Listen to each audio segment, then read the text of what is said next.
7 143, c'est le nombre de personnes incarcérées dans les 16 centres de détention en Occitanie. Une fois leur peine achevée, elles sont prises en charge par le SPIP, le service pénitentiaire d'insertion et de probation. Ils travaillent en lien avec des partenaires et des associations. C'est de l'une de ces associations dont je voudrais vous parler. Elle s'appelle Wake Up Café. Elle est présente dans 8 villes en France, dont une en Occitanie, à Montpellier. Delphine Petit et Gustave Lebeau œuvrent à Montpellier, justement. Bonsoir à tous les deux. Merci d'être avec nous depuis notre studio de Galargues-le-Montieu dans le Gard. Alors, vous êtes respectivement coordinatrice et chargée de parcours et des bénévoles à Wake Up Café Montpellier. Alors, pourquoi personnellement avez-vous été amenée à travailler avec des détenus et des ex-détenus?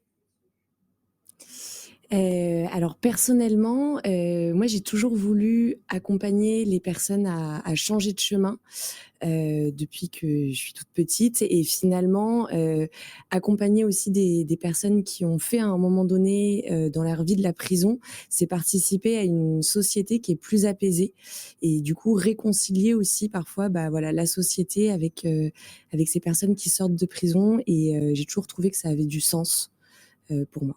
Gustave? Bonsoir Anne-Sophie et merci de nous Bonsoir. accueillir sur votre plateau aujourd'hui.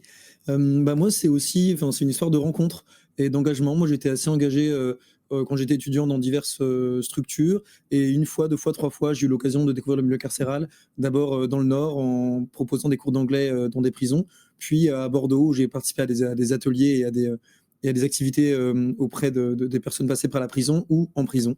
Et quand je suis arrivé à Montpellier, bah, finalement, comme naturellement les choses parfois se font, j'ai découvert Wake Up Café que je ne connaissais pas. D'abord en service civique, puis en contrat. Donc voilà, des rencontres et des hasards qui font parfois on se retrouve là où on est aujourd'hui. Wake Up Café, concrètement, c'est une grande maison où les wakers, Mmh. c'est le nom que l'on donne aux ex-détenus, les bénévoles et les conseillers, donc vivent ensemble toute la journée. Alors, c'est quoi une journée à Wake Up Café?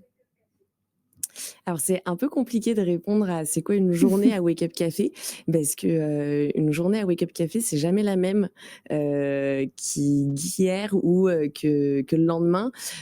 Dans tous les cas, ce qui est sûr, c'est que ça commence par, un accueil, dès le matin vers 9 heures, où on prend le café tous ensemble et ensuite on est rythmé quand même par, des ateliers. Donc c'est vraiment de l'accompagnement collectif où on propose des ateliers qui sont tournés vers l'emploi, le matin, un déjeuner quotidien, où on mange avec les personnes qu'on accompagne, on fait les courses, on prépare à manger, on fait la vaisselle et l'après-midi des ateliers qui sont sur la reconstruction de soi.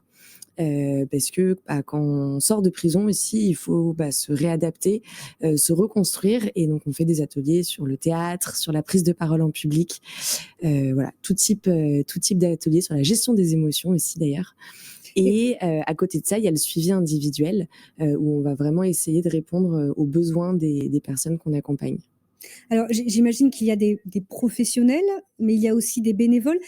Quelle est la part des bénévoles, Gustave? Vous qui êtes chargé de parcours et des bénévoles, pouvez peut-être répondre à cette question?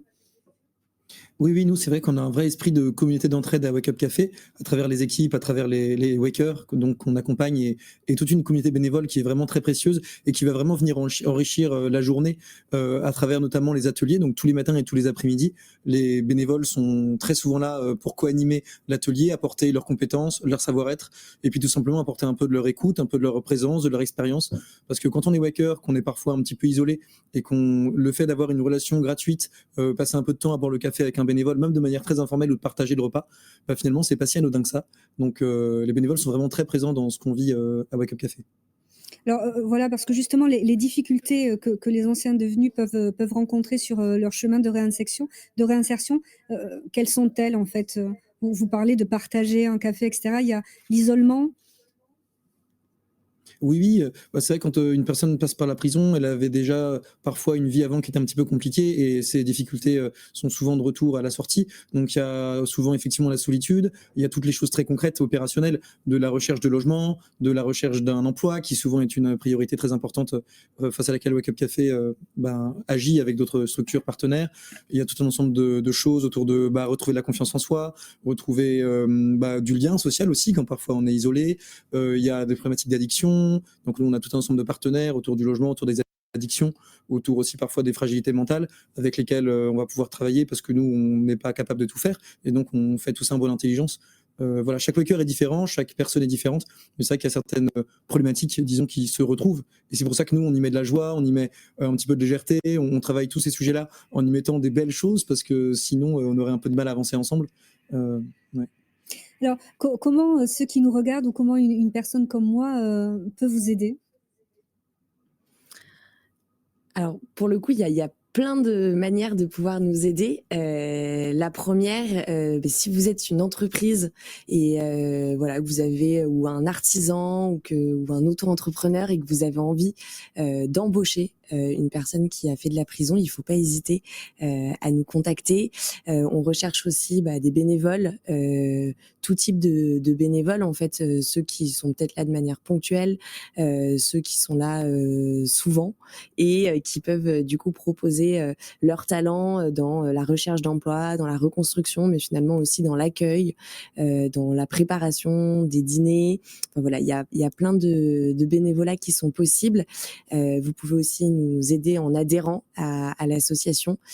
En proposant des dons, que ça soit des dons matériels, des dons vestimentaires. Enfin, il y a énormément de choses qui sont possibles. Il ne faut pas hésiter à nous contacter. Le message est passé. Un grand merci à vous, Delphine et Gustave, d'avoir été présents sur notre antenne. Donc, je rappelle que vous êtes coordinatrice d'antenne et vous, Gustave, chargé de parcours et de la communauté de bénévoles à Wake Up Café Montpellier.